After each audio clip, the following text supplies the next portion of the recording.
Bagong serye ni Piolo Pascual at Shaina Magdayaw ay ididirect ni Coco Martin. Gaano kaya ito katotoo mga marites? Bago kayo mag-comment, panoorin yung video to hanggang dulo para aabangan nyo ang bagong serye ni Piolo at Shaina. So ito na nga, walang pag-alinlangan si Coco Martin na idirect ang ilang mga action scene sa serye ni Piolo Pascual. Nung tinext kami yung Batang Quiapo na baka pwede kaming tumulong kasi may mabigat na action scene.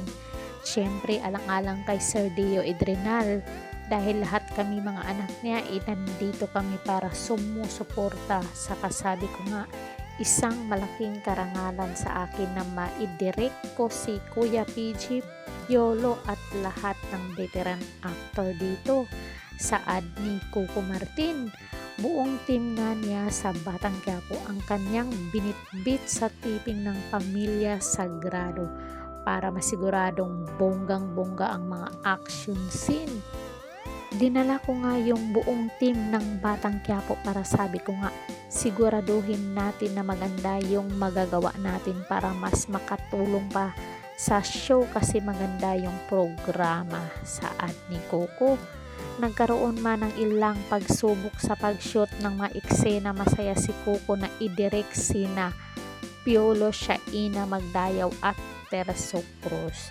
Natutuwa ako kasi nakikinig sila sa akin, sinusunod nila yung mga sinasabi ko, na appreciate ko yung nire-respeto nila ako dahil ako ang nag-direct sa kanila ngayon, pahayag ni Coco. Si Coco Martin ay bida ng Batang Quiapo, siya din ang direktor at marami siyang natutulungan na mga artistang wala na masyadong show. Tumutulong si Coco sa mga kapwa niya artistang naghihirap na din at yung mga hindi na sikat, binibigyan niya ng trabaho dyan sa Batang Quiapo. So kita nyo naman, kaya nire-respeto itong si Coco Martin sa mga veteran actor. Hindi lang mga veteranang actor, mga baguang actor. Pag Coco Martin, malaki ang respeto nila sa kanya. So anong masasabi niyo dyan mga marites?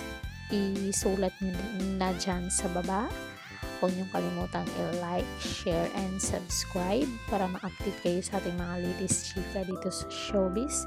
Ring bell all niyo ako. So hanggang sa muli, and God bless us all. Thank you so much.